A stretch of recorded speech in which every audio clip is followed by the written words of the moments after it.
सो बात यह है कि आज इस सेशन की जरूरत क्या पड़ी। दिवाली थी अच्छी, आप सब भी एंजॉय कर सकते थे और मैं भी कर सकता था।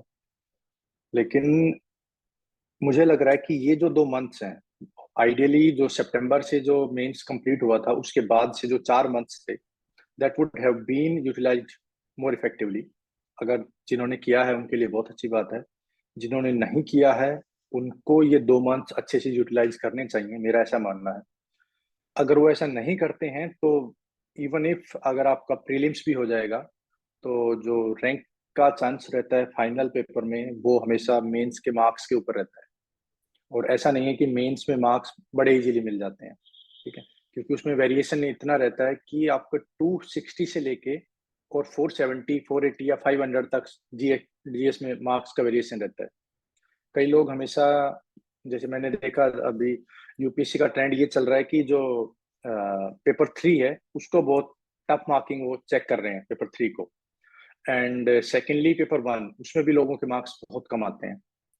तो आई हैव ट्राइड कि इन दो जो पेपर हैं इनके मैं लास्ट 4 इयर्स को I have analysed and try to find out कि उसमें क्या थीम्स हैं जिस पे हमें काम करना चाहिए। और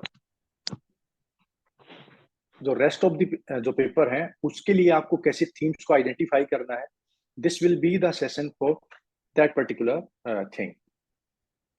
secondly, Kapil please mute yourself.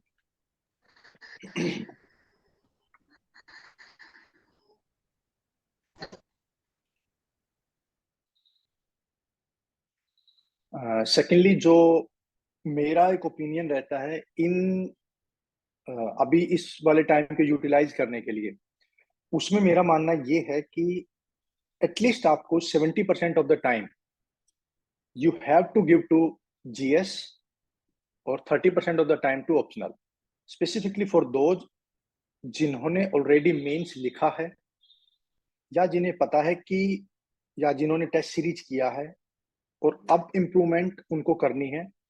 For them ये जो 3 मंथ्स हैं या ये जो 2 मंथ हैं according to your preparation of pre, तो आप उस चीज को ऐसे डिवाइड कर सकते हो कि आपको 2 मंथ देना है, 3 मंथ देना है, जनवरी एंड तक कंप्लीट करना है या फरवरी 15 तक करना है। तो accordingly you can very your strategy. लेकिन आइडियली जो जिनका फर्स्ट अटेम्प्ट है, जो और जिनकी कोचिंग वगैरह है, जिनका सेल्फ स्टडी कंप्लीट हो चुका है, अकॉर्डिंग टू मी उन्हें 15 जनवरी तक का लीवे है, प्रोवाइडेड उनका सी सेट भी ठीक हो, कि वो अपना मेंस को अच्छे से टारगेट कर सकते हैं। अब मेंस को टारगेट करने के लिए दो अप्रोचेज हैं, एक बार मैं उन पे बात कर स्टार्ट करता हूँ। रेस्ट जो भी सेशन में जो भी आपकी क्वेरी होंगी हम उन्हें डील कर लेंगे। और जैसे मैंने बोला कि आप पेपर 1 और पेपर 3 जो लास्ट 4 इयर्स के हैं प्लीज उनको डाउनलोड करके रख लीजिए। Will go through the question and try to find out कि किस में क्या चीज और हमें कहाँ से करना है, कौन कौन सी मेन थीम्स हैं उसमें। मैं स्क्रीन शेयर कर रहा हूँ, फिर हम देखते हैं कि हमें क्या क्या और कैसे करना।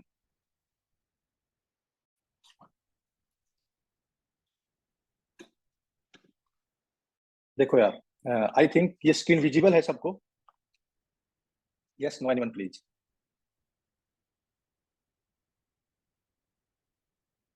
यू हैव टू स्पीक यार, वो माइक में दिख नहीं रहा है।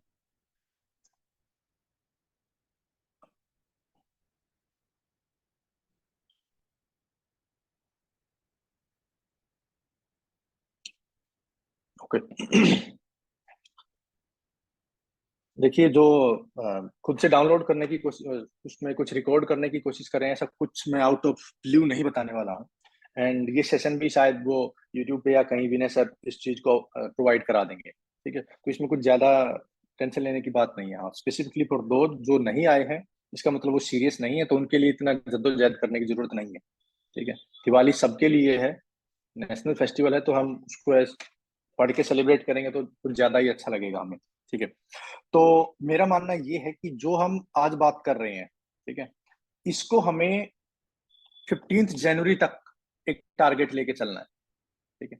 15 जनवरी क्यों है, मान लो 15 नवंबर से स्टार्ट करते हैं, दिसंबर आपके पास है, जनवरी, तो 15 जनवरी तक आपके पास 2 मंथ्स हैं। उन 2 महीने में जो आप कर सकते हो, जो एक इजी गोइंग स्ट्रेटजी है, हम उस पर बात करते हैं। आइडियली जो मैं चाहता हूँ, यूजुअली मैं इस अप्रोच को फॉलो करता हूँ कि दो सब्जेक्ट्स हैं अपने पास, कोई भी दो पेपर, मान लो कि आप GS 1, 2, 3 और 4, इन चार में से किन्हीं भी दो सब्जेक्ट्स को, GS 1, 2, 2, 3, 3, 4, what ever you feel like, उनको अभी कंप्लीट करो। उनको कंप्लीट करो कैसे? उनके नोट्स आपके कंप्लीट हों, PYQ उनके आपने देख लिए हों, और कोई एक टेस्ट सीरीज उन दो पेपर्स की आप लिख चुके हो।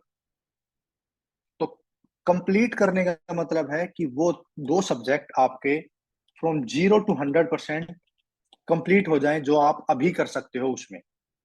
इसमें ऐसा नहीं है कि there will be always a catch कि यार कुछ करंट अफेयर्स आ जाएगा, कुछ आ जाएगा, तो that will be only of 10%। किसी भी पेपर में 20 हो जाएगा ज्यादा से ज्यादा, not more than that.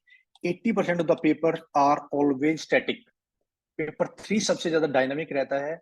And I make sure today कि ये जो मिथ है हम इसको भी बस्ट कर देंगे। ठीक है, कि उसमें बहुत कुछ डायनामिक रहता है, करंट अफेयर बेस रहता है, ब्ला ब्ला ब्ला। ठीक है, तो अभी हम पेपर देखेंगे उसमें will try to find out कि कैसे वो चीज स्टैटिक है, वो भी देखेंगे हम। तो हमारा टारगेट क्या है कि या तो हम इस अप्रोच को फॉलो करें कि मेंस तक, सॉरी 15 जनवरी तक हम केवल दो सब्जेक्ट्स को फोकस करें, किन्हीं भी दो GS को, और उसमें 70% ऑफ द टाइम हम दें GS को आपके दिन का, और 30% ऑफ द टाइम दें हम ऑप्शनल को। ये जो स्ट्रेटजी की बात मैं कर रहा हूं, ये स्ट्रेटजी तब लागू होती है जब आप उस लेवल पे हैं कि आपको ये पता है कि आगे कैसे प्रिपेयर करना है। मान लो अभी आज के सेशन में भी दो तरीके के लोग होंगे। फर्स्ट टाइप के लोग कौन है? जो ऑलरेडी मेंस लिख चुके हैं, दे नो उनके लैक्यूने कहाँ हैं, ठीक है, उनको इम्प्रूवमेंट कहाँ करना है। दूसरे लोग वो होंगे जिनका फर्स्ट अटेम्प्ट होगा, first attempt specifically for mains, मतलब हो सकता है प्री आपने 4 बार दिया हो, 3 बार दिया हो, दैट डेंट मैटर, या डजंट मैटर इवन।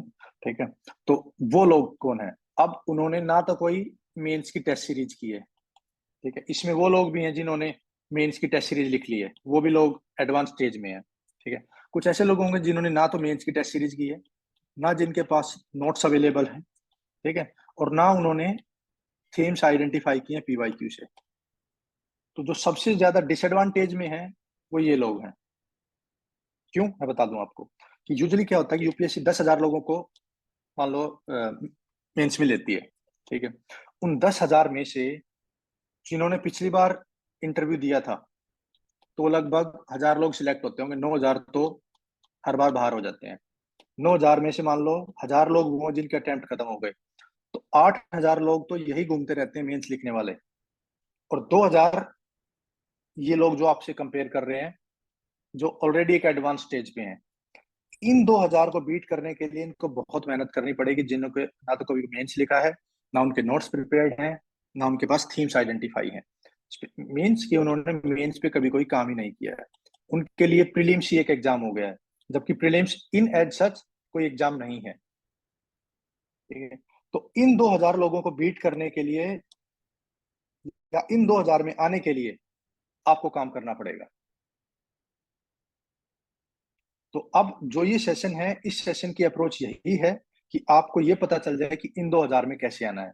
और अकॉर्डिंग टू मी 2,000 लोगों में आना पॉसिबल है अगर आपके एटलीस्ट दो पेपर, कोई भी GS में एटलीस्ट दो पेपर आपके रेडी हों, जिन पे आप परी के बाद केवल 10 से 20% फोकस करें, और वो आप इजीली मेंस तक कैरी फॉरवर्ड करें और आपके वो पेपर हैंडल हो जाए।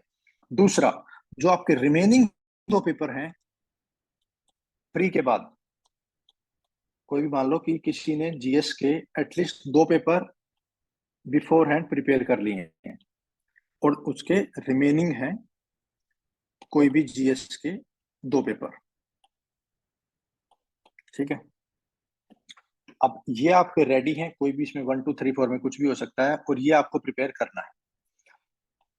Even in any case, any given day, अगर आप प्री के बाद पढ़ना शुरू करते हैं मेंस के लिए, तो ये 2 पेपर आप 2 महीने में इजीली पूरे कर सकते हैं। ठीक है, 2 मंथ में बहुत इजीली पूरे कर सकते हैं। इवन तब जब आप 40% भी टाइम देंगे या 50% भी टाइम देंगे विद ऑप्शनल सब्जेक्ट। और ये जो पेपर आप कर चुके हो, इसके लिए 10% रिवीजन का टाइम देना है, क्योंकि आप यहाँ पे PYQ कर चुके हो, मेंस की टेस्ट सीरीज कर चुके हो, ठीक है, और आपके नोट्स प्रिपेयर्ड हैं। अब आपको यहाँ पे केवल अपडेट करना है न्यूज़पेपर से, वो भी अगर जरूरत है तो specifically examples and case study. बस, तो प्री के बाद आपको केवल 2 चीजों की पढ़ने की जरूरत पड़ेगी। अब ये है अप्रोच नंबर 1। ठीक है, अब दूसरी बात क्या है, एक अप्रोच है 2, अप्रोच नंबर 2। ये हो सकता है कोई इसको फॉलो करे, हो सकता है कोई इस वाली अप्रोच को फॉलो करे, तो वो आपके ऊपर डिपेंडेंट है, अकॉर्डिंग टू योर विश आप उसे कर सकते हैं। ठीक है, अप्रोच 2 क्या कहती है?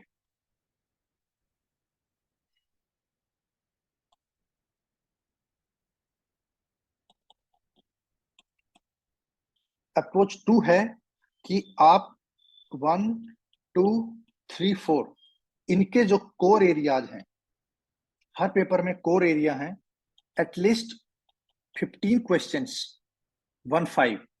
तो वो जो 15 क्वेश्चंस हैं, आप सब पेपर के प्रिपेयर करें। हर पेपर को 15 दिन दें, एक दिन में 2 से 4 टॉपिक्स आप प्रिपेयर करें, क्योंकि वो बार बार रिपीट होते हैं। अगर आपको PYQ एनालिसिस का थोड़ा सा भी ज्ञान होगा, तो you will try to find out, और हम आज वो चीज भी देखेंगे कि कैसे थीम्स रिपीट होती हैं। ठीक है, तो वो जो कोर एरियाज हैं हर पेपर के, आप कंप्लीट करें। तो ऐसा करने से मान लो आपका लगभग 60% सिलेबस हो जाएगा सारे पेपर्स का। आपका 40% सिलेबस बचेगा, जो आपको पोस्ट प्री करना पड़ेगा। इसमें और पहले वाली अप्रोच में क्या डिफरेंस है, उसमें हम केवल 2 पेपर कर रहे हैं, इसमें हम टोटल चारों पेपर पे फोकस कर रहे हैं। अगर 2 पेपर आपके कंप्लीट होते हैं तो प्री के बाद इजीली आप 2 कर सकते हो। यहाँ पे अगर आप चारों पेपर को लेकर चल रहे हो, तो आपका पूरा डाइसी हो जाएगा अभी पढ़ना। ठीक है, ये चीज उनके लिए बेटर है अगर जिनका ऑप्शनल सब्जेक्ट बड़े अच्छे से तैयार है अभी के लिए, जिन्होंने लिखा है ऑलरेडी, जिनको पता है कि क्या करना है, ऑप्शनल में नोट्स रेडी हैं, टेस्ट सीरीज लिख चुके हैं, सब कुछ। अगर कोई इस स्टेज पे नहीं है तो आई सजेस्ट कि इस अप्रोच को फॉलो करें। अगर कोई ऑलरेडी मेंस लिख चुका है, जिसके पास GS के नोट्स हैं, अब उसको बस अपडेट करना है, अपने नोट्स को क्रिस्प करना है, तो आप ये स्ट्रेटजी को अडॉप्ट कर सकते हो। अब जो स्ट्रेटजी नंबर 2 है, उसमें हमें क्या करना है, थीम्स को आइडेंटिफाई करना है। ठीक है, उन थीम्स के लिए नोट्स को रेडी करना है, PYQ को राइटिंग करना है, और जो सेक्शनल टेस्ट्स हैं उनको लिखना है। सेकेंडली, जो फुल लेंथ टेस्ट्स हैं, जो मान लो पास्ट ईयर के हों या इसी साल की टेस्ट सीरीज के हों, उनको राइट करना है। तो ये एक डिफिकल्ट टास्क है फर्स्ट टाइमर के लिए, उनके लिए नहीं है। और जब मैं फर्स्ट टाइमर बोल रहा हूं, तो मेरा फर्स्ट टाइमर बोलने का मेन मतलब है those who are writing mains first time, not saying कि जो जो प्री में ही डायरेक्ट फर्स्ट टाइम क्लियर हो रहे हैं, नहीं। Pre is not the exam for UPSC, pre is just a qualifying exam. Selection and rejection का जो फाइनल है, वो है मेंस। बस, दोनों चीजों में जो पेपर 1, जो अप्रोच 1 और अप्रोच 2 में अगर किसी को कोई इश्यू है तो प्लीज बताइए।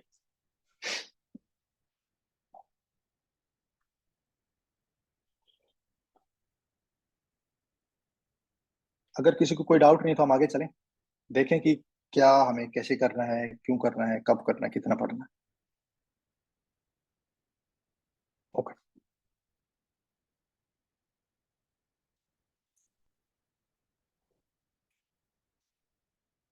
अप्रोच 2 लोकेश, अप्रोच 2 में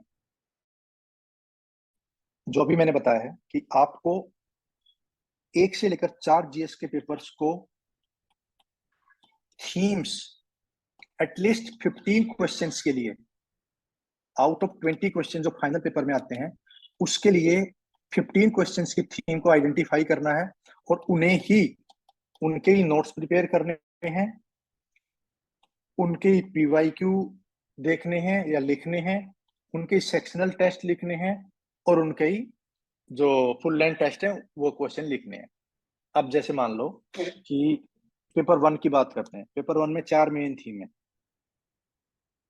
पहली थीम है आर्ट एंड कल्चर, ठीक है, इसमें ही एंशियंट को और मेडिवल को मानता हूं मैं।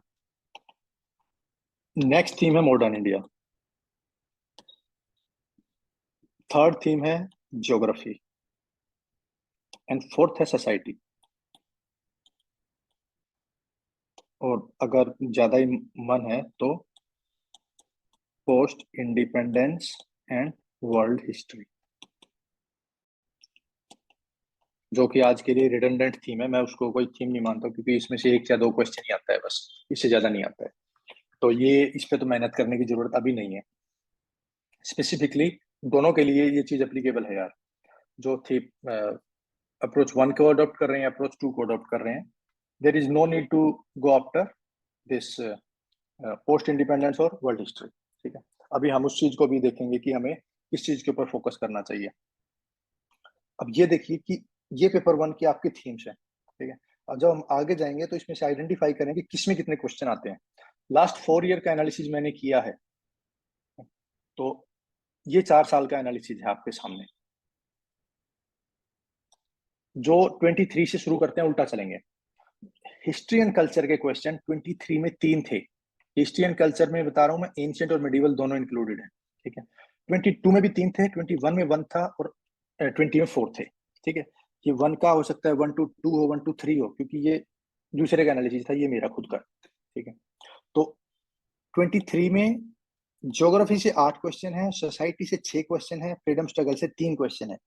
Post independence usually, post independent society और ज्योग्राफी उसको मर्ज करके एक आधा क्वेश्चन आता है यूजली, ठीक है। तो अभी हमारे पास 23 में क्या वो था कि 3, 8, 6, 3, तो ये हमारे पास अप्रोच है। तो अकॉर्डिंग टू स्ट्रेटजी बी, किस चीज पे फोकस करना चाहिए? इन 2 चीज पर बस। ज्योग्राफी और सोसाइटी को आप अभी कंप्लीट कर लीजिए। मॉडर्न इंडिया और कल्चर और सब कुछ आप प्री के बाद देख लीजिए। जो दूसरे लोग हैं जिनको भी लग रहा है कि हमें थोड़ा थोड़ा ऑप्शनल को भी मैनेज करना है, हमारे पास 50% ही टाइम है करने के लिए, तो मैं कहता हूं कि जो आपकी मेजर थीम्स है उनको अभी संभाल लीजिए बस। अगर वो मेजर थीम आपने अभी संभाल ली तो things will be easy for you. तो ये मेजर थीम है ज्योग्राफी की एंड सोसाइटी की, जहां से यूपीएससी हर साल क्वेश्चन पूछता है। कभी इससे 6 आ जाएंगे, कभी इससे 8 आएंगे, कुछ भी। तो ये पास्ट ईयर है 22 में, यहाँ पे 8 है, यहाँ पे 6 है, यहाँ पे 2।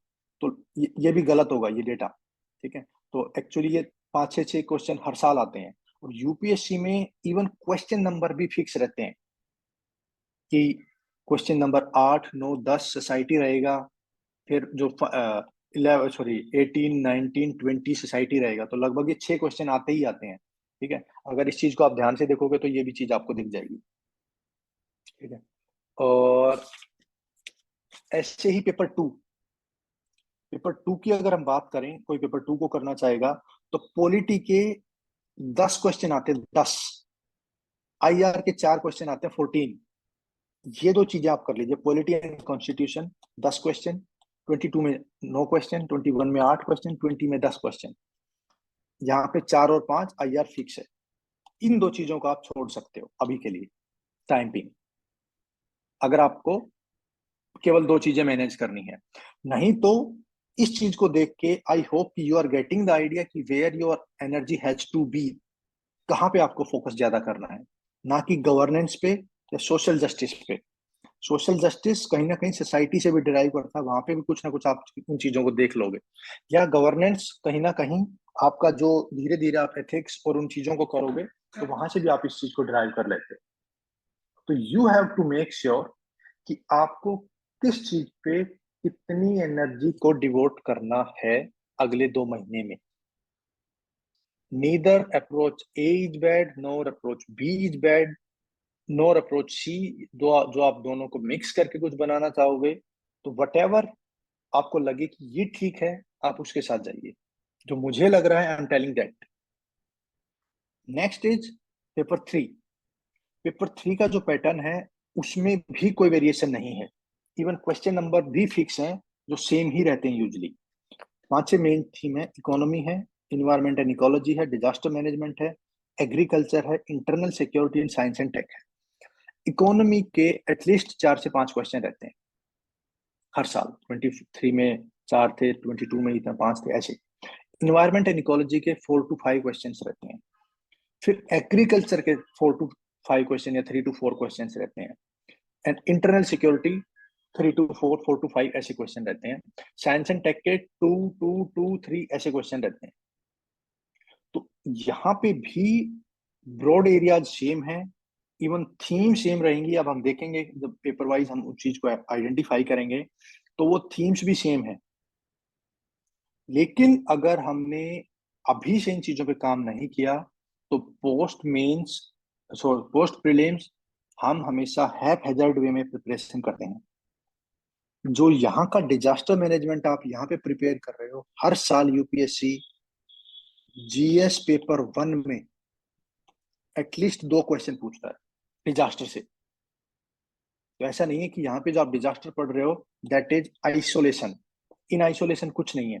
ये वाला डिजास्टर मैनेजमेंट आप एथिक्स में भी यूज करते हो, जब वो आपको कोई ऐसी केस स्टडी पूछते हैं, तो वहां पे कोई गाइडलाइन होंगी या कुछ भी होंगी, तो you can use it there. और पेपर 1 में तो 2 क्वेश्चन आते ही आते हैं। और एग्रीकल्चर ये प्री में भी काम आता है और मेंस में भी काम आता है। इंटरनल सिक्योरिटी एक स्टैंड अलोन टॉपिक है। Maximum 15 to 20 such topics are there, जिनको हमें प्रिपेयर करना, और बार बार यूपीएससी वहीं से क्वेश्चन पूछता, डिट्टो फिक्स। इन्वायरमेंट इकोलॉजी में भी चीजें फिक्स हैं। इकोनॉमी में तो बिल्कुल ही फिक्स है कि यहाँ से हर हर साल जॉब जनरेशन से आएगा। अभी हम देखेंगे कहाँ से एक इंक्लूसिव ग्रोथ से क्वेश्चन आएगा। तो इसमें भी हमें कोई रिसर्च करने की जरूरत नहीं है।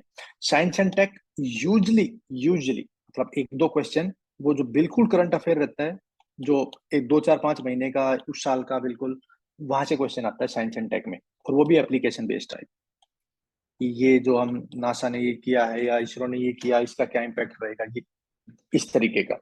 पेपर 4 मैंने एम्प्टी छोड़ा है, क्योंकि यहाँ पे जो थीम्स को आइडेंटिफाई करना तो आसान है, लेकिन उन थीम के बेस पे क्वेश्चंस को आइडेंटिफाई नहीं कर सकते। इन क्वेश्चंस को आइडेंटिफाई करना मुश्किल है। और मेरा मानना ये है कि एथिक्स को हम वन गो में ना पढ़ के, इसको आप कंटिन्यू प्रोसेस बनाइए। ठीक है। एथिक्स के साथ आप हर रोज 1 घंटा दीजिए। अगले मान लो 100 दिन, तो 100 घंटे आपके पास बचिए। आप हाफ आवर भी देते हैं, तो 50 आवर्स आपके पास होते हैं। एक तो इसका बेनिफिट क्या रहता है, जो आपकी वो कैब है, उसमें एथिक्स आएगा। एंड सेकेंडली, जब आप जीएस को या ऑप्शनल पढ़ के आप बर्डन फील कर रहे होगे, उसको डिस्ट्रेस करेगा ये। ठीक है। सीखने के लिए बहुत अच्छी चीज है, और इतना टाइम नहीं लगाने की सब्जेक्ट है कि आप इसको एक स्ट्रेच में 15 डेज 20 डेज पढ़ रहे हैं। तो मेरा मानना ये है कि आप इसको एज ए सब्जेक्ट ना पढ़ के इंटेलेक्चुअल ग्रोथ पढ़ें, कि एथिक्स को कैसे यूटिलाइज करना है पेपर में, not only in GS paper 4 but essay also, and even GS 2 also. ठीक है। और कहीं ना कहीं 1, 3 में कहीं पे भी। तो एथिक्स के लिए जानबूझ के मैंने थीम्स को आइडेंटिफाई नहीं किया है। तो अभी आप ये जो आज जो हमने अभी बात की है, पेपर 1 से लेके और 4 तक का, इस पे अगर किसी को कोई डाउट है, तो you can ask your questions.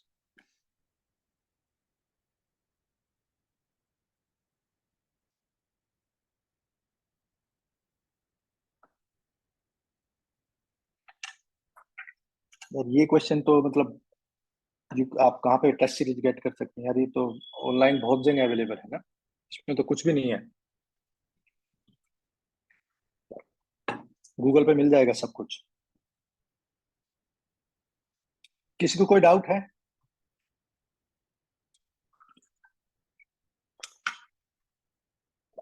चलिए, बहुत अच्छा।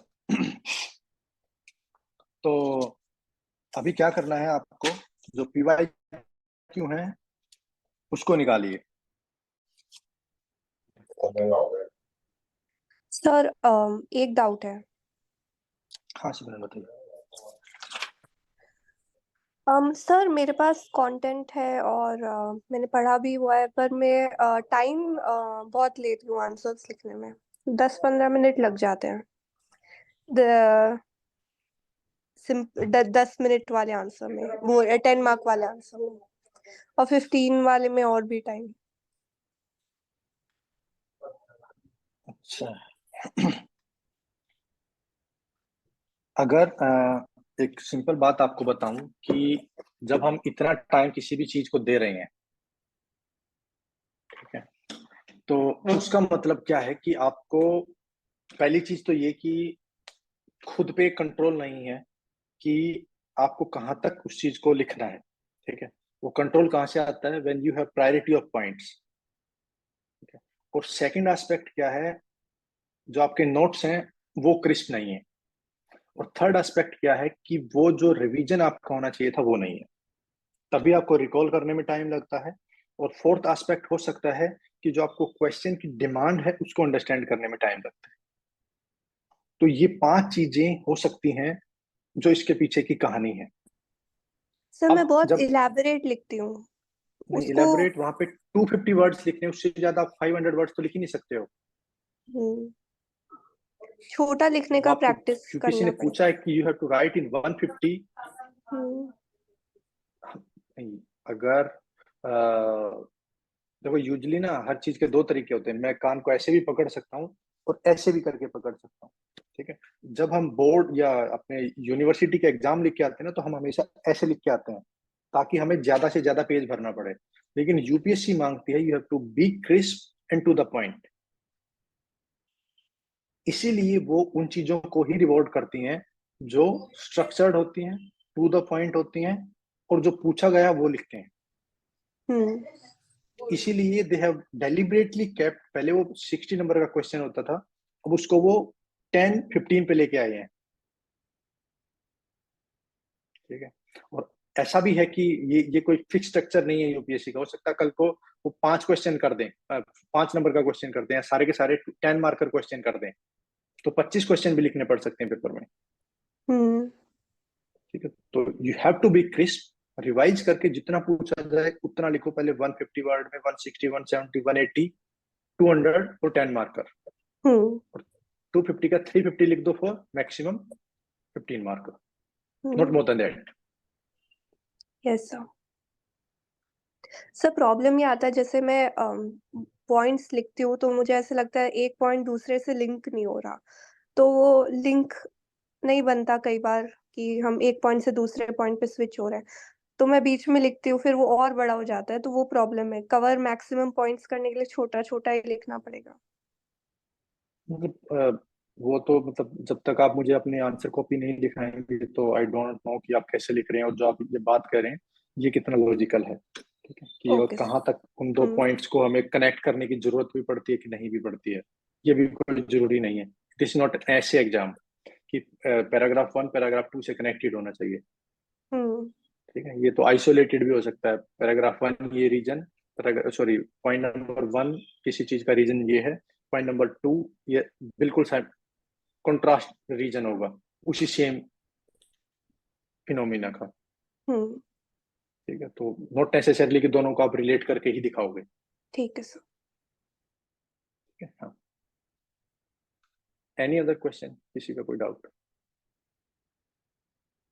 ठीक है, तो देखो यार, ये थोड़ी सी ना मैंने मेहनत की है, and I don't want to share it with you.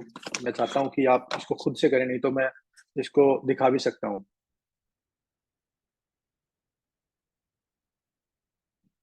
आप क्वेश्चन नंबर 23 का पेपर नंबर 1 निकालिए, sorry paper number 3, 2023 paper number 3।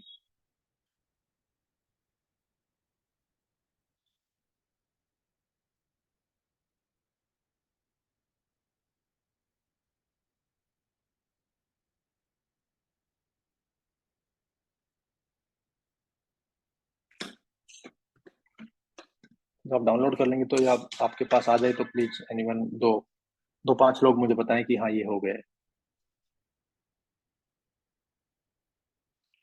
Yes sir.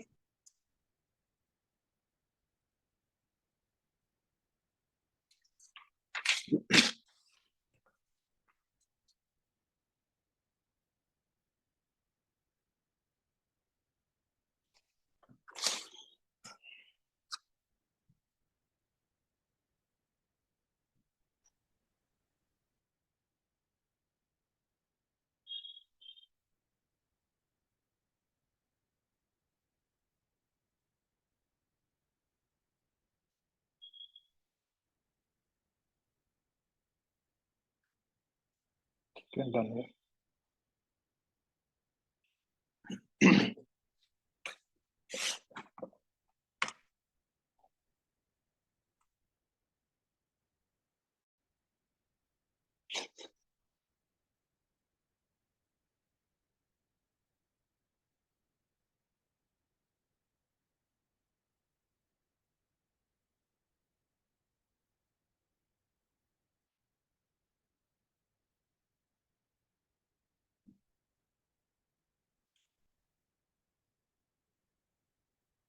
I am not sure कि कितना विजिबल होगा वो, क्योंकि इसका मेन मोटो विजिबिलिटी नहीं है, ठीक है। इसका मेन मोटो है कि मैं आपको बस बता सकूं कि क्या है। जिसके पास 23 का पेपर 3 जिन्होंने खोला है वो क्वेश्चन नंबर 1 से शुरू करते हैं, ठीक है। उसमें क्वेश्चन नंबर 1 है digitalisation of economy, sorry manufacturing and MSME role. क्या हम सभी सेम पेज पे हैं? Yes no? Yes sir. ठीक है। तो question number 1 manufacturing and MSME 23, question number 2 digitalisation of economy. अगर उसकी थीम की बात कर रहा हूं मैं, पूरा क्वेश्चन पढ़ेंगे तो उसमें डिजिटलाइजेशन ऑफ इकोनॉमी दिखेगा। Question number 3 E technology in marketing and agriculture. Question number 4 is related to land reforms. Question number 5 is related to AI and health. Question number 6 is role of microorganism and tackling the fuel shortage in India. Question number 7 is dam failure. Question number 8 is oil production and marine pollution. Question number 9, 10 is terrorism and UAV. Question number 11, 15 marker is with respect to unemployment. Question number 12 is care economy and monetized economy and women employment, empowerment. Question number 13 is cropping pattern change, that is question of agriculture. 14 is again farm subsidy and WTO. Question number 15 is e-vehicle and carbon emission. Question number 16 moon mission and virtual launching science and tech का question है. Question number 17 national wetland conservation program. 18 है sea level rise. 19 internal security challenges क्या है देश के सामने, terror funding क्या है, ठीक है। तो ये हमारे 20 क्वेश्चन हैं, ठीक है। इसमें अगर आप सब थीम आइडेंटिफाई करोगे, ठीक है, तो ये जो थीम है manufacturing sector and MSME sector, ये इनकी एक पेट थीम है जहां से बार बार क्वेश्चन वो देते हैं। क्यों?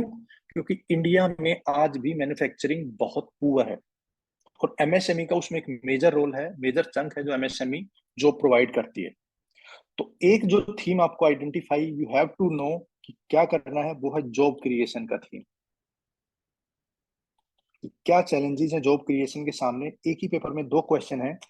अनएम्प्लॉयमेंट, ये भी जॉब चैलेंज, जॉब क्रिएशन है कि जो जॉब क्रिएशन के चैलेंजेस हैं वो क्या है और उसके लिए क्या क्या सोल्यूशन करने चाहिए। दूसरा, डिजिटलाइजेशन ऑफ इकोनॉमी, इतना हो रहा है सब कुछ, अभी जनधन चल रहा है, आधार चल रहा है, इसके अलावा इतनी एप्स चल रही हैं, उसके बाद क्या आउटकम है, क्या फ्रॉड है, क्या सोल्यूशंस हैं, वो चीज, वो क्वेश्चन था।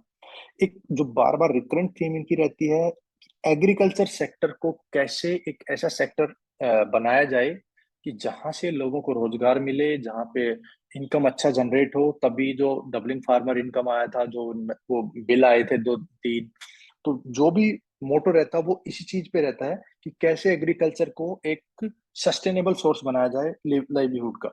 तो इसके लिए मार्केटिंग और जो एग्री में टेक्नोलॉजी का यूज हो बहुत जरूरी है। तो उस पर बार बार क्वेश्चन आता है। Land reforms as such syllabus में लिखा है और वहां से ऑल्टरनेट ईयर या थर्ड ईयर क्वेश्चन आता रहता है। एआई इन हेल्थ, ये क्वेश्चन भी यहाँ पे फिक्स रहता है कि हेल्थ को कैसे टैकल करना है।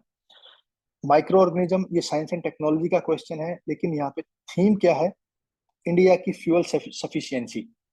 उस पे बार बार जो एनर्जी सफिशियंसी की क्वेश्चन है इंडिया का, वहां से बार बार क्वेश्चन आता है। वो एनर्जी आपकी न्यूक्लियर एनर्जी हो सकती है, वो एनर्जी आपकी सोलर एनर्जी हो सकती है, विंड एनर्जी हो सकती है, या कोई थर्मल एनर्जी, या कोई भी एनर्जी। हम उस पे क्वेश्चन बार बार आता है। डैम फेलियर न्यूज में होगा इसलिए आया होगा, लेकिन ये डिजास्टर मैनेजमेंट का क्वेश्चन है, कभी पेपर 1 में भी आ सकता है। Oil production and marine pollution, simple question है कि क्यों, क्योंकि ये भी अगेन एनर्जी से ड्राइव करता है। और ये जो 2 क्वेश्चंस हैं ये इंटरनल सिक्योरिटी के रहते हैं। मैं कहता हूँ कि 10 क्वेश्चन ही या 15 क्वेश्चन ही बार बार वो पूछती रहती है। इन्हीं 4 पेपर में 2 बार तो टेररिज्म रिपीट हुआ है। 2023 में टेररिज्म आया है, और एक क्वेश्चन था यूएबी का। नीचे देखेंगे care economy and monetised and women empowerment. I don't know कितने लोगों ने पढ़ा होगा, लेकिन 21 का जो सर्वे था उसमें केयर इकोनॉमी पे उन्होंने बहुत कुछ बोला है। एक आइडिया था उनका टाइम यूज सर्वे का, ठीक है। और इस साल तो नोबेल प्राइज भी मिला है इसी चीज को। हो सकता है अगले साल फिर वो इससे रिलेटेड कोई क्वेश्चन पूछ लें। तो इसमें वीमेन का इश्यू था कि कैसे वीमेन एम्पावरमेंट होनी, जब वो सारा फोकस ही उनका केयर इकोनॉमी पे रहता है। तो अगर कहीं देखोगे तो ये फीमेल लेबर फोर्स पार्टिसिपेशन की बात है। तो ये अगेन क्या है, फीमेल लेबर फोर्स पार्टिसिपेशन का है, जॉब क्रिएशन का एक एस्पेक्ट है कि स्किलिंग स्किलिंग उसका एस्पेक्ट है, जो जेंडर पैरिटी एक उसका एस्पेक्ट है, ठीक है, या वीमेन एम्पावरमेंट उसका एस्पेक्ट है। अगर ये सारी चीजें आप एक थीम में कवर करते हैं तो आपके क्वेश्चन कंप्लीट हो जाएंगे। Cropping pattern as such syllabus में लिखा है, वहीं से बार बार क्वेश्चन घूम फिर के आता है। फार्म सब्सिडी एंड डब्ल्यूटीओ, इस पे तो कोई सोचने की जरूरत ही नहीं है, यहाँ से क्वेश्चन आता है, क्योंकि हमेशा इंडिया कहीं ना कहीं एक जो नेगेटिव स्लाइड में रहता है due to our farm subsidy mechanism. E vehicle एक बजवर्ड है, इतना हम इस पे काम कर रहे हैं, लेकिन आज तक वो अच्छे से वर्कआउट नहीं हो पाया है। तो इसलिए यूपीएससी बार बार इस पे क्वेश्चन पूछती है, क्योंकि उनको सेम क्वेश्चन रिपीट नहीं करना होता है। तो दे आर यूजिंग कार्बन की जो इन्वायरमेंट एस्पेक्ट है इसका वो पूछ लेंगे, कभी इसका इकोनॉमिक एस्पेक्ट पूछ लेंगे, कभी इसका मैन्युफैक्चरिंग एस्पेक्ट पूछ लेंगे। तो ई ई व्हीकल एक उनकी मेजर थीम रहती है। मून मिशन करंट अफेयर का क्वेश्चन था, तो इसलिए उन्होंने पूछ लिया है। National wetland conservation programme static question है, क्योंकि अगर आप इन्वायरमेंट में देखोगे तो थोड़ी सी थीम है, कोई वेटलैंड थीम रहेगी, कोई डैम थीम रहेगा, कोई नेशनल पार्क थीम रहेगा, या कोई आपका कोस्टल जोन थीम रहेगा। तो वैसे ही क्वेश्चन है यूपीएससी के पास। फिर है sea level rise, again environment related question है। Internal security challenges normal and terror funding, इस पेपर में अगर देखोगे तो 9th क्वेश्चन भी टेररिज्म है एंड 20th क्वेश्चन भी टेररिज्म है। तो अब जैसे सिमरन बोल रही थी, तो हो सकता है 9 क्वेश्चन को इतना लिख दे कि उसके पास 20 क्वेश्चन पे पहुंचने की टाइम ही ना मिले। तो हमें ये नहीं करना है कि सारा का सारा कंटेंट यहीं पे डाल दिया, इसके लिए भी कुछ बचा के रखना है। अगर देखोगे तो इन पूरे 20 क्वेश्चन में केवल 1 से 2 करंट रिलेटेड क्वेश्चन है, बाकी सब के सब स्टेटिक क्वेश्चन है। तो जो ये एक हवा क्रिएट किया जाता है ना कि पता नहीं करंट अफेयर से तो क्या आ जाएगा, बस एक बुकलेट के बाद दूसरी, दूसरी के बाद तीसरी, हम उनको ढूंढते रहते हैं। मैक्स टू मैक्स, मैं एट मैक्स बता रहा हूँ, 3 से 4 डायरेक्ट क्वेश्चन आएंगे, इससे ज्यादा कभी भी नहीं आ सकते हैं। और वो डायरेक्ट क्वेश्चन में भी एक स्टैटिक की थीम रहती है। तो इस चीज को प्लीज ध्यान देने की बात है ये। अगेन जो 22 का पेपर था उसको देखते हैं, उसमें क्या था। 22 के पेपर में पहला क्वेश्चन है पीपीपी मॉडल एंड इंफ्रा, ठीक है। जो ये पीपीपी वाला आइडिया है, यूपीएससी बहुत बार रिपीट करती है। क्यों? क्योंकि हमारे इंफ्रास्ट्रक्चर में लेक्यूना है और पीपीपी मॉडल उसको अचीव करने का एक बहुत आसान तरीका है। इतना सब कुछ आप देख रहे होंगे जो पीपीपी में चल रहा है देश में। एज सच डायरेक्टली सिलेबस में लिखा है इंक्लूसिव ग्रोथ। हर ऑल्टरनेट ईयर कभी 10 मार्कर में, कभी 15 मार्कर में ये चीज रिपीट होती है। पीडीएस एज सच सिलेबस में लिखा है। 21 में ये नेशनल फूड सिक्योरिटी एक्ट में के रूप में पूछा है, यहाँ पे पीडीएस के रूप में पूछा है, तो वो क्वेश्चन रिपीट है। ये जो थीम है फूड प्रोसेसिंग, ये डायरेक्टली लिंक्ड है एग्रीकल्चर से, क्योंकि अगर हमें फार्मर की इनकम को इंक्रीज करना है तो we have to process our farm, जो आउटकम है उसको। तो अगेन ये भी रिपीटेड थीम है यूपीएससी की। ये थोड़ा एक अलग आप कह सकते हो कि उन्होंने पूछा था health challenges as life expectancy is increasing, तो ये भी कहीं ना कहीं ह्यूमन रिसोर्स जो डेवलपमेंट की बात है वहां से है, क्योंकि एआई एंड हेल्थ भी यही है और हेल्थ यहाँ पे भी वही डायरेक्टली क्वेश्चन है। एक ही उन्होंने क्वेश्चन पूछा था natural cycle and plant degradation. अगर इसका पूरा पढ़ोगे तो उसमें उसमें उन्होंने कार्बन की बात की है, क्योंकि हम एक इंडिया हमेशा बात कर रहा है कि हम कार्बन सिंक बन रहे हैं, हमारे पास इतना बड़ा कार्बन सिंक है, तो कैसे हम इस चीज जो हमारे नेचुरल साइकिल है प्लांट्स की, उसको कैसे टैकल, कैसे मैनेज कर सकते हैं, उसको कैसे अच्छा कर सकते हैं एक प्रॉपर कार्बन सिंक बनने में, वैसा सा कुछ ये क्वेश्चन है। स्मॉग पोल्यूशन एक बहुत इंपॉर्टेंट थीम है यूपीएससी के लिए, तो ये पोल्यूशन रिलेटेड क्वेश्चन है, स्मोक का फोटोकेमिकल स्मोक क्वेश्चन था। क्लाउड बस्ट अगेन एक डिजास्टर का क्वेश्चन है, ये पेपर 1 में भी आ सकता है, यहाँ पे भी आ सकता है। तो एक चीज आप देख रहे हो कि डिजास्टर से एक या दो ही क्वेश्चन आता है पेपर 3 में, तो उसके लिए एक फिक्स स्ट्रेटजी होनी चाहिए कि ये 2 पेज या 3 पेज ये डिजास्टर के होंगे, जो भी कुछ आएगा I am writing these things, उसका बस थोड़ा सा फ्लेवर चेंज करो और उसी चीज को बार बार यूटिलाइज करो।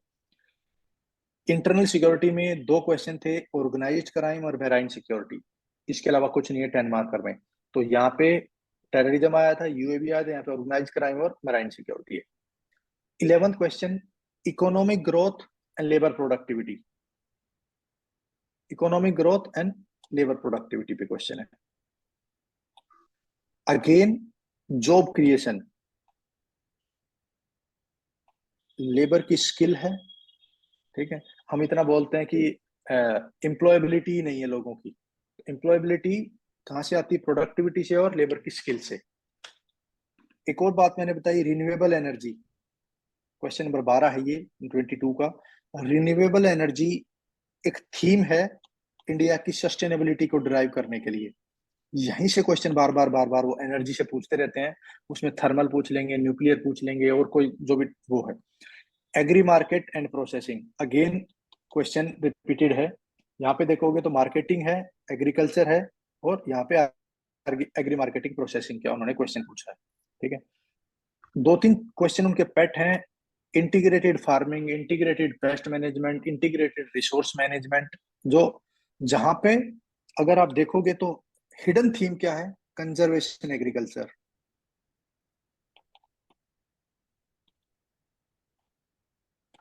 ये हमें पता होना चाहिए कि जो रिसोर्स को कंजर्व करके जो एग्रीकल्चर कर रहे हैं वो इंटीग्रेटेड फार्मिंग कराती है और भी चीजें कराती हैं। जेम्स वेब करंट अफेयर का क्वेश्चन है सिंपल, वैक्सीन डेवलपमेंट की प्रोसेस क्या है? क्योंकि साइंस रिलेटेड है, कोविड के टाइम पे इतना चल रहा था, that's why they have asked this question. जो क्योटो प्रोटोकॉल चल रहा था उसके रिलेटेड एक क्वेश्चन है कि जो COP26 हुई थी वहां से क्वेश्चन था ये, उसका क्या आउटकम था या जो भी, ठीक है। फिर सी लेवल राइज यहाँ पे पूछा है, यहाँ पे कोस्टल इरोजन पूछ लिया है, तो क्वेश्चन उनके पास बचे नहीं है, थीम्स बची नहीं है, उन्हीं को बार बार वो नए के लेवल के साथ पूछते हैं। साइबर सिक्योरिटी हर ऑल्टरनेट ईयर इस पे क्वेश्चन रहता है। नक्सल, यहाँ पे टेरर पूछा, यहाँ पे नक्सल पूछ लिया। तो एक चीज है कि यूजली वो सेम थीम रिपीट नहीं करते हैं, लेकिन 2 आउट ऑफ 10 टाइम्स वो थीम को भी रिपीट कर सकते हैं अगर आपकी किस्मत अच्छी ना हो तो। इसमें किसी को कोई डाउट हो तो प्लीज टेल मी।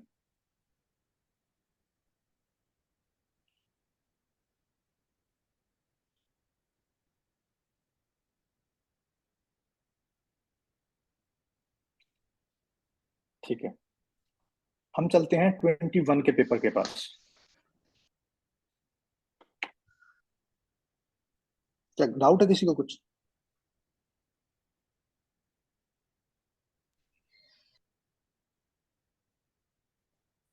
ठीक है, चलिए। तो 21 का पेपर था, वो थोड़ा अतरंगी था नो डाउट, लेकिन इतना भी नहीं कि उसको मैनेज नहीं किया जाए। पेपर 1 था जीडीपी चेंज मेथडोलॉजी का, बिल्कुल स्टैटिक था कि 2015 के बाद हमने जीडीपी जो कैलकुलेशन उसको चेंज किया, उसका क्या था, वो क्या चीज नहीं थी। कैपिटल वर्सेस रेवेन्यू बजट में क्या डिफरेंस होता है, क्या क्या हेड्स होते हैं, static question. Land reforms and marginal farmer, again एक रिपीटेड थीम है यूपीएससी की, ये लैंड रिफॉर्म्स का क्या आउटकम रहा मार्जिनल फार्मर्स पे। माइक्रो इरिगेशन बहुत इंपॉर्टेंट है वाटर रिसोर्स एफिशिएंसी के लिए, कंजर्वेशन एग्रीकल्चर के लिए, less resources and more outcome agriculture के लिए micro irrigation theme. S400 news में रहा होगा, that's why they have asked again. Glasgow summit 21 के आसपास हुई थी, तो इसलिए वो क्वेश्चन आया है। ये सेम क्वेश्चन बता रहा हूं मैं आपको, नेशनल क्लीन एयर प्रोग्राम 2 बार रिपीट हुआ है 2 साल में। 7th question, global health air quality क्या है और नेशनल क्लीन एयर प्रोग्राम क्या है वो बताइए। अर्थक्वेक हैजार्ड 2-4 क्वेश्चन जैसे ये पेपर 1 में भी रिपीट हुआ है और यहाँ पे भी रिपीट हुआ है। Money laundering, internal security fix question, cross border, cyber attack, again cyber security पे क्वेश्चन है, क्या होता है, कुछ ऐसे वाला क्वेश्चन था। सर्वे ने एक बात की थी वी शेप रिकवरी की, तो यूपीएससी ने क्वेश्चन पूछा वहां से वी शेप रिकवरी क्या चीज है। Again inclusive growth and infra investment question था कि कैसे इंफ्रास्ट्रक्चर इन्वेस्टमेंट करेंगे तो इंक्लूसिव ग्रोथ आएगा, तो वहां से क्वेश्चन डिराइव होता है। मैंने बताया था नेशनल फूड सिक्योरिटी एक्ट उन्होंने पूछा था, वहां पे उन्होंने पीडीएस रिलेटेड क्वेश्चन पूछा है, तो उसी का आउटकम ये है। क्रॉप डाइवर्सिफिकेशन क्यों, क्योंकि इंडिया में बार बार राइस व्हीट का ये मेजर ट्रेंड चल रहा है, या और कुछ जो होगा साउथ इंडिया में कुछ अलग होगा, शुगर केन राइस होगा, शुगर केन व्हीट होगा, तो उस चीज को ब्लॉक, क्योंकि सिलेबस में लिखा है क्रॉप डाइवर्सिफिकेशन।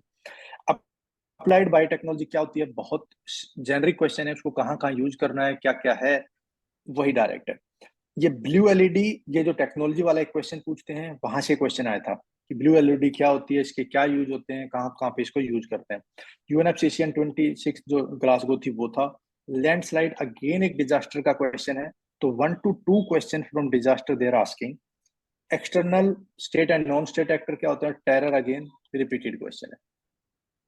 ये थीम रिपीटेड है, ये थीम रिपीटेड है, लैंडस्लाइड रिपीटेड है, क्रॉपिंग पैटर्न रिपीटेड है, फूड सिक्योरिटी रिपीटेड है, इंक्लूसिव ग्रोथ रिपीटेड है, अर्थक्वेक रिपीटेड है, क्लीन एयर प्रोग्राम रिपीटेड है, माइक्रो इरिगेशन रिपीटेड है, लैंड रिफॉर्म रिपीटेड है।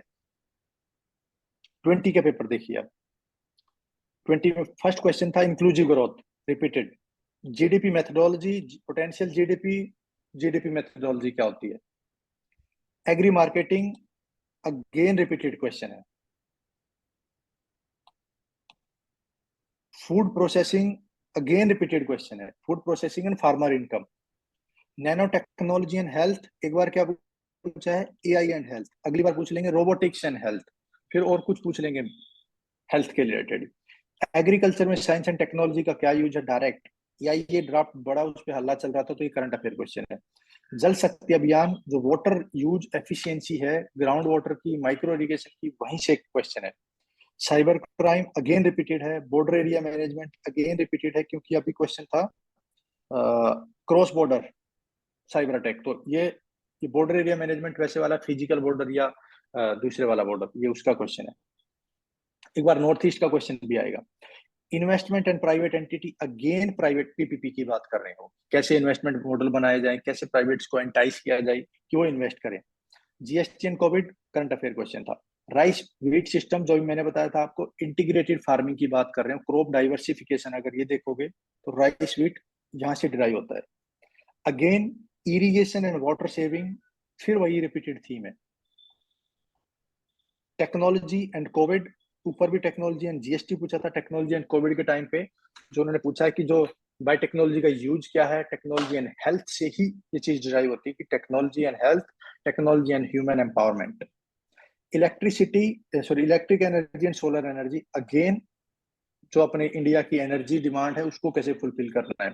नेशनल क्लीन एयर प्रोग्राम मैंने बोला था वो रिपीटेड थीम है, 20 में पूछा, 23 में पूछा।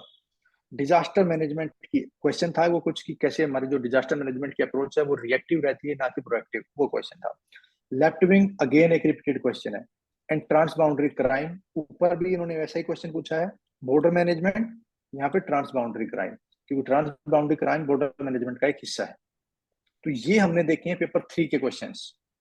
इसमें अगर किसी को डाउट है तो प्लीज लेट मी नो कि सर ये तो बहुत डाइवर्सिफाइड है, यहाँ तो पढ़ा ही नहीं जा सकता है, इतना मुश्किल है पैटर्न, कैसे करें।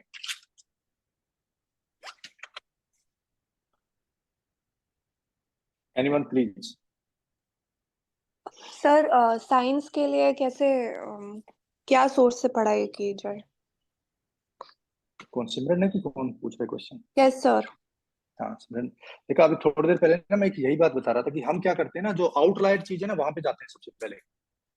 नहीं सर, और चीजों का तो ठीक है पर इसका मुझे समझ नहीं आता। क्वेश्चन साइंस के कितने आते हैं? 2। हाँ। और टाइम हम कितना लगाते हैं साइंस पे कि उसके बहुत। 12 क्वेश्चन आते हैं, इतना। ठीक है, तो नहीं सर, मैंने नहीं लगाया। नहीं मैं आपने नहीं लगाया, लेकिन यूजली लोग इतना ही टाइम लगाते हैं उस पर। ठीक है, 4 रिसोर्सेज से पढ़ेंगे उसको। अब हमने क्या देखा है कि साइंस के जो बिल्कुल मेजर थीम है वहां से क्वेश्चन आता है, कि जो बिल्कुल करंट अफेयर में चल रहा होता है वहां से। ठीक है, तो एक तो जो करंट अफेयर में चल रहा होगा उस साल वो पढ़ना है, कोई भी एक मैगजीन पढ़ लो, और जो सिलेबस में 6-8 थीम लिखी है वो। ठीक है।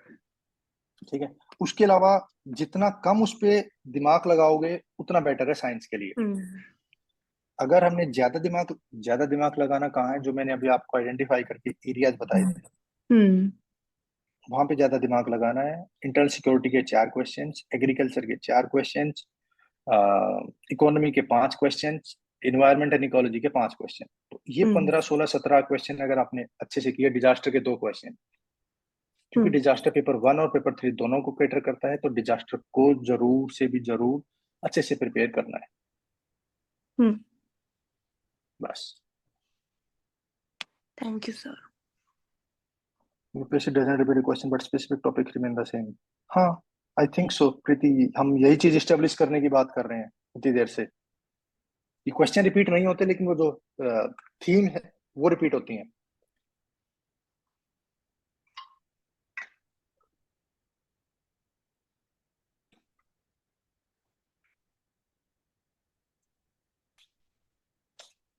तो आई थिंक ये सफिशिएंट है। हम एक बार पेपर 1 की जो मेजर थीम है पेपर 1 में, ज्योग्राफी, एक बार उसको और कैटर करते हैं।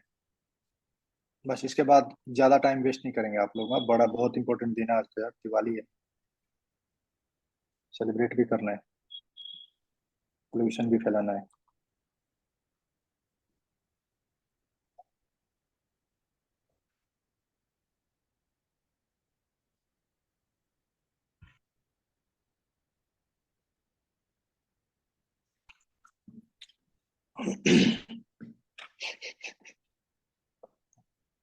देखो यार, स्क्रीन विजिबल होगी ना सबको?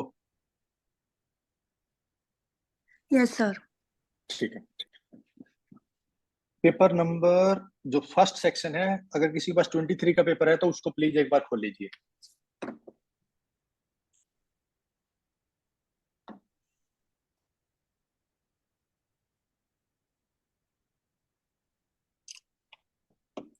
ठीक है, तो 23 से हम स्टार्ट करते हैं। 23 में क्वेश्चन है, consequence of climate change on food security in tropical area.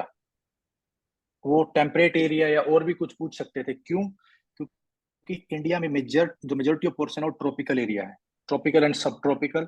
इसलिए उन्होंने क्वेश्चन अपने रिलेटेड पूछा है कि इंडिया पे क्या इम्पैक्ट पड़ेगा या सब कॉन्टिनेंट पे क्या इम्पैक्ट पड़ेगा, वैसे वाला क्वेश्चन। ठीक है, अब अगर आप मान लो पेपर 3 का एग्रीकल्चर पढ़ रहे हो, तो डोंट यू थिंक कि आप इस क्वेश्चन को अच्छे से टैकल कर सकते हो? तो जब आप पेपर 3 का एग्रीकल्चर पढ़ोगे तो पेपर 1 की ज्योग्राफी का जो इंडियन एस्पेक्ट है उसके साथ उसको लिंक करके पढ़ना। ये चीज मैं यहाँ पे ये स्टेब्लिश करने चाह रहा हूँ। दूसरा क्वेश्चन क्या है, 10 मार्कर है वो भी, ये भी 10 मार्कर है। What fresh water crisis in India और वर्ल्ड, ऐसे करके उन्होंने क्वेश्चन पूछा है। पेपर 3 में भी हमने देखा है कि कैसे वो फ्रेश वाटर या ड्रिंकिंग वाटर उसके रिलेटेड जो स्कीम्स है उनका कैसे एनालिसिस करना चाहते हैं। तो यहाँ पे भी वही थीम उन्होंने रिपीट की है। जो पेपर 1 है वो फिजिकल ज्योग्राफी, उसका एक इंपॉर्टेंट एस्पेक्ट है। तो फ्योर्ड्स से रिलेटेड क्वेश्चन पूछा है, कहाँ कहाँ पे फ्योर्ड्स हैं और उनकी लोकेशन क्या है वर्ल्ड में।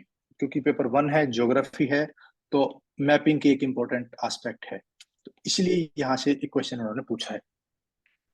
फिर है साउथ वेस्ट मॉनसून, बहुत पेट क्वेश्चन है क्योंकि एनसीईआरटी में लिखा है, इसलिए उन्होंने वहां से क्वेश्चन पूछा है।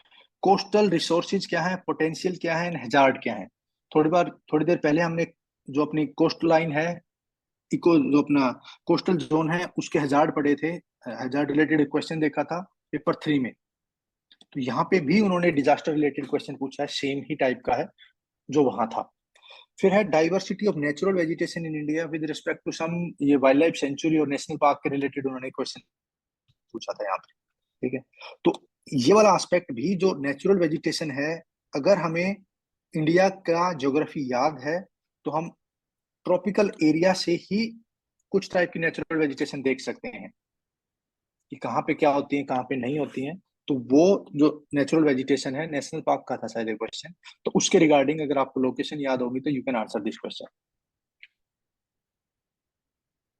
नेक्स्ट है human development is not directly linking to the pace with the economic development. उनका जो ज्योग्राफी, अगर कोई ऑप्शनल का इंडिविजुअल होगा तो उन्हें पता होगा कि ये ह्यूमन ज्योग्राफी का क्वेश्चन है, कि इंडिया में ज्योग्राफिकल डेवलपमेंट तो हो रही है, कहीं कहीं मान लो, सॉरी, इकोनॉमिक डेवलपमेंट तो हो रही है, लेकिन लोगों की ह्यूमन डेवलपमेंट नहीं हो रही। यानी कि एचडीआई बहुत जगह पुअर है, या मल्टी डायमेंशनल पॉवर्टी इंडेक्स की जो बात करते हैं, वहां से क्वेश्चन डिराइव करता है।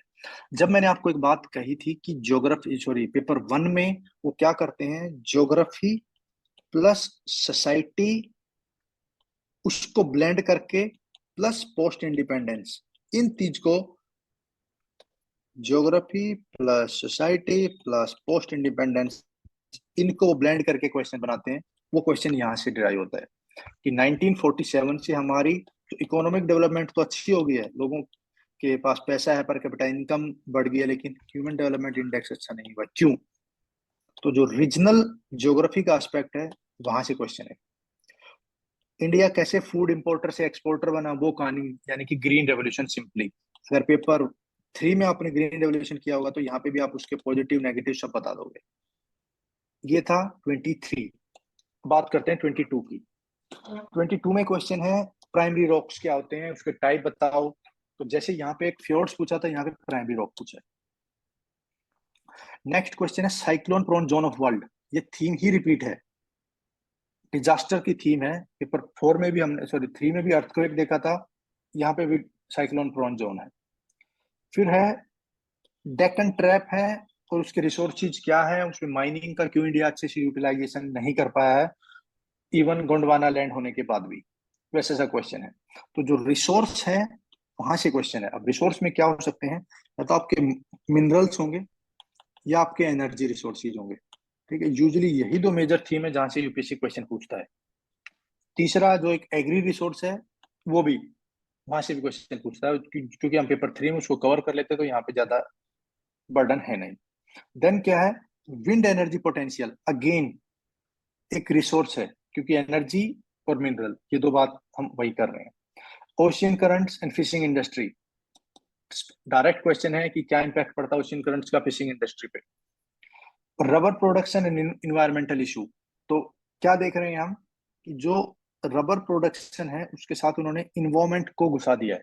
ठीक है, तो ये वाली चीज जो है, ये यूपीएससी का एक कंटिन्यूअस थीम है, इन्वायरमेंटल मैनेजमेंट। ठीक है, तो इसके रिगार्डिंग यूपीएससी कहीं ना कहीं उसको लिंक करके क्वेश्चन पूछती है। कल को पूछ लेंगे palm oil cultivation and environmental issues, या tea cultivation and environmental issues, तो इससे रिलेटेड क्वेश्चन वो पूछती हैं। फिर क्या है strait and isthmus and international trade, वो कैसे इस चीज को इन्फ्लुएंस करती हैं स्टेट्स, वो क्वेश्चन है। यहाँ पे फ्योर्ड्स पूछ लिया, यहाँ पे स्टेट्स पूछ लिया। अब उनके पास कोई क्वेश्चन नहीं पूछा बचा, अगली बार देखना कुछ अलग ही तरीके का क्वेश्चन पूछ लेंगे। Very simple question, troposphere and its role, सब पढ़ते हैं एनसीईआरटी में, लेकिन जब बात करते हैं रोल की, तो वो कैसे, जो अपना क्लाइमेट मैनेजमेंट है उसमें उसका क्या रोल है, 15 मार्क का क्वेश्चन है। ऐसे क्वेश्चन को टैकल करना थोड़ा डिफिकल्ट रहता है, क्योंकि इनके इनके लिए हमारे पास बहुत कम डेटा होता है। तो अगर आप इस चीज को ध्यान से देखोगे, ये वाला क्वेश्चन हमारी एनसीईआरटी से है, 10 मार्क, 15 मार्कर, सॉरी 10 मार्कर। ये एनसीईआरटी से है, डेक्कन ट्रैप तो नहीं है ना, ये है, ये हमारी एनसीईआरटी से है, ये एनसीईआरटी से है, और ये एनसीईआरटी से है। तो ये सारे क्वेश्चन एनसीईआरटी से ही हैं। तो अगर हमने उसको ध्यान से पढ़ लिया, स्पेसिफिकली इस पर्सपेक्टिव के साथ कि कल को इससे मेंस का क्वेश्चन भी आ सकता है, तो things would be very easy. ये भी वहीं से आता है, कहीं ना कहीं साउथ वेस्ट मानसून वहीं से आता है, ट्रॉपिकल एरिया में, सॉरी, जो वेजिटेशन वाला एस्पेक्ट है वो वहीं से आता है। और अगर आपने जो पुराने वाली ह्यूमन ज्योग्राफी वाली पढ़ ली, तो उससे तो फिर मैक्सिमम क्वेश्चन ही डील हो जाते हैं। 21 की बात करें तो 21 में उनकी एक थीम है लैंडस्लाइड। ये हमने पेपर, जो वेस्टर्न घाट की और हिमालय की लैंडस्लाइड कैसे डिफरेंट है, ये क्वेश्चन है। पेपर 3 में भी देख लिया है, यहाँ पे भी again Gondwana land resources mining. पहले पूछा डेक्कन ट्रैप, फिर पूछा गोंडवाना लैंड, कल को अरावली पूछ लेंगे या और कुछ भी पूछ सकते हैं। ठीक है, सिंह बोम प्लेटू पूछ लेंगे, या कोई और जो भी छोटा नागपुर प्लेटू पूछ लेंगे, कुछ भी उसका क्वेश्चन पूछ सकते हैं। क्वेश्चन है अर्बन वाटर बॉडीज, जो वाटर, ड्रिंकेबल वाटर है, रिसोर्स है, उसके रिलेटेड बार बार यूपीएससी बहुत सेंसिटिव है, उस चीज को पूछती है। यहाँ पे क्वेश्चन पूछा है उन्होंने कि साइक्लोन प्रोन जोन क्या है, इंडिया में साइक्लोन प्रोन जोन क्या है, उसको कैसे मैनेज करना है। यहाँ पे क्वेश्चन पूछा है वोल्केनिक इरप्शन एंड इम्पैक्ट। तो अगर साइक्लोन प्रोन जोन आपको पता है, तो आप वोल्केनिक इम्पैक्ट भी आपको पता होंगे। एक बार वो क्वेश्चन पूछेंगे कि यहाँ पे देखिए, geographical characteristic of circum Pacific ocean. अगर आपको वोल्केनिक प्रोन जोन पता है, तो आप इन दोनों क्वेश्चंस को इजीली एड्रेस कर सकते हो। वाई इंडिया इज ए सब कॉन्टिनेंट। अब ये सब कॉन्टिनेंटैलिटी का जो आइडिया है, वो कैसे रिपीटेड है, ये देखिए आप। यहाँ पे उन्होंने पूछा है कि जो ट्रॉपिकल एरियाज है, उनमें क्या क्या इश्यूज होते हैं क्लाइमेट चेंज के। ठीक है, जो प्राइमरी रॉक्स हैं, ये ऐसा नहीं कि इंडिया में ही है, पूरे सब कॉन्टिनेंट में प्राइमरी रॉक्स हैं। ठीक है, तो वैसा ही जो थीम्स हैं यूपीएससी की, वो इतनी वाइड नहीं है, या साउथ वेस्ट मानसून ये पूरे सब कॉन्टिनेंट का फिनोमिना है। तो ये आइडिया ऑफ सब कॉन्टिनेंटैलिटी आपको पता होना चाहिए कि कैसे इंडिया, क्यों इंडिया सब कॉन्टिनेंट है, वो क्वेश्चन था। मेजर वर्ल्ड माउंटेन्स, ये ज्योग्राफी क्वेश्चन है, सिंपल। अब ये वाला देखिए कि melting of Arctic and Antarctic ice, यहाँ पे क्वेश्चन पूछ लेंगे वो। मेल्टिंग ऑफ हिमालयन ग्लेशियर भी ये रहा, मेल्टिंग ऑफ हिमालयन ग्लेशियर। 20 में पूछा मेल्टिंग ऑफ हिमालयन ग्लेशियर, 21 में पूछ गया आर्कटिक एंड अंटार्कटिक। थोड़ी देर पहले पूछा था कोस्ट लाइन हैजार्ड क्या होते हैं। सब कुछ इंटीग्रेटेड है। एक क्वेश्चन पूछा है आईटी इंडस्ट्री मेजर सिटीज में क्या है, इसके इम्पैक्ट क्या है, सोशियो इकोनॉमिक इम्पैक्ट उन्होंने क्वेश्चन पूछा है। तो फिर मैं वही बात कर रहा हूँ कि अगर आप केवल एक चीज को पढ़ेंगे, जब ज्योग्राफी, ह्यूमन ज्योग्राफी की बात करें, तो बहुत इश्यू होगा। ऐसा ही क्वेश्चन एक पॉपुलेशन ज्योग्राफी से पूछा है कि पॉपुलेशन को कैसे मैनेज करना है, टेक्नोलॉजी या ह्यूमन डेवलपमेंट पर्सपेक्टिव से। तो ये दोनों क्वेश्चन ज्योग्राफी प्लस सोसाइटी, उससे कैटर करते हैं।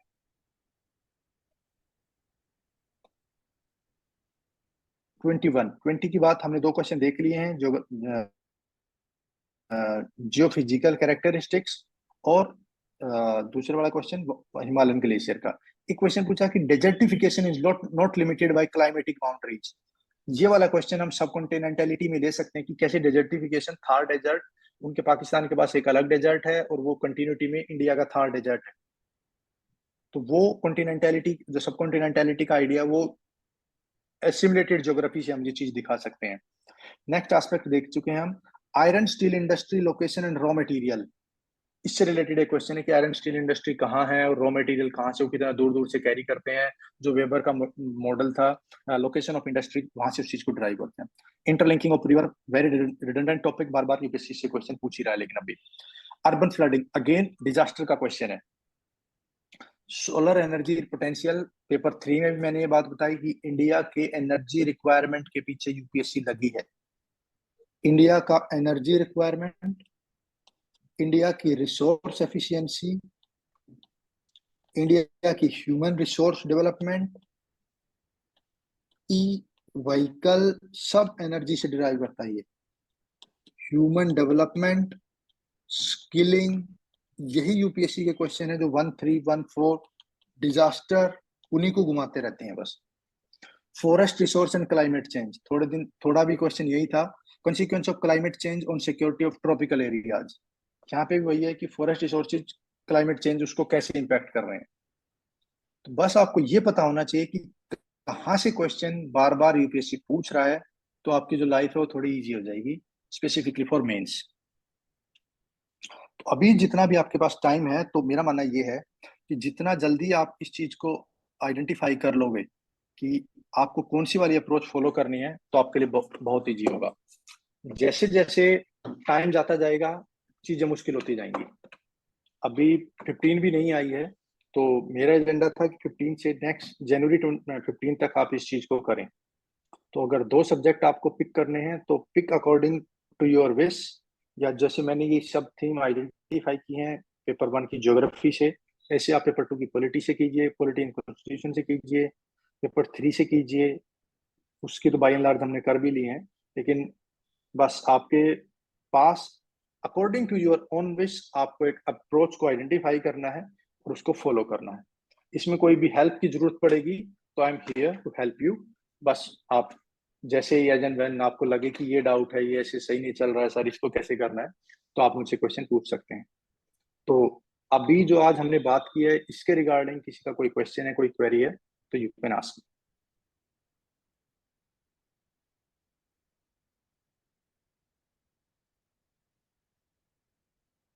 तो अगर कोई क्वेरी नहीं है, तो आई डोंट थिंक कि इतने ऑस्पिशियस डे पे मैं आपको यहाँ पे बांध के रखने वाला हूँ यार। आपका you are free to enjoy Diwali and ठीक है, पढ़िए, और अगर किसी को कोई डाउट हो तो you can reach me any time.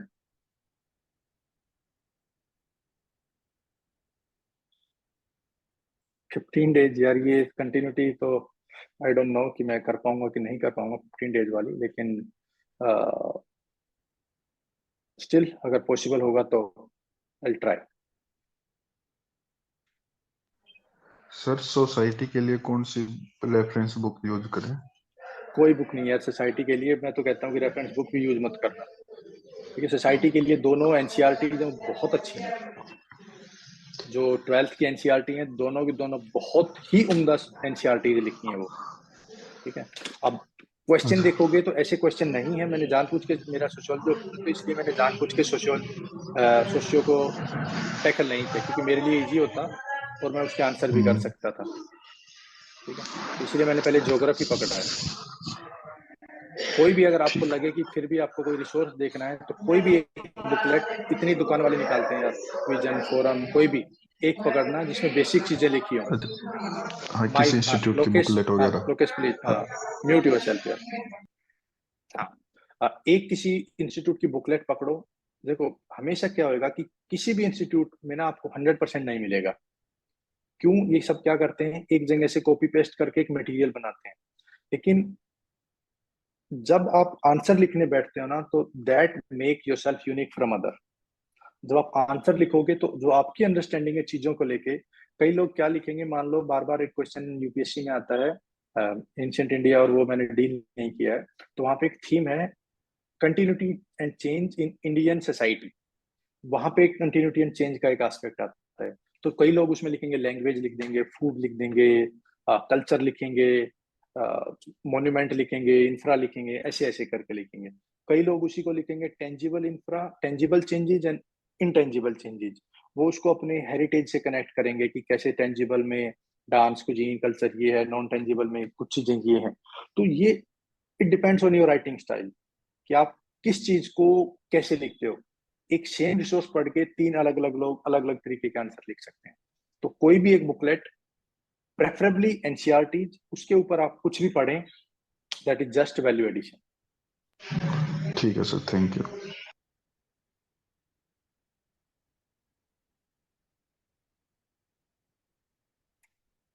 चलिए फिर, अगर किसी का और कोई डाउट नहीं है, तो आई थिंक सेशन को एंड करते हैं।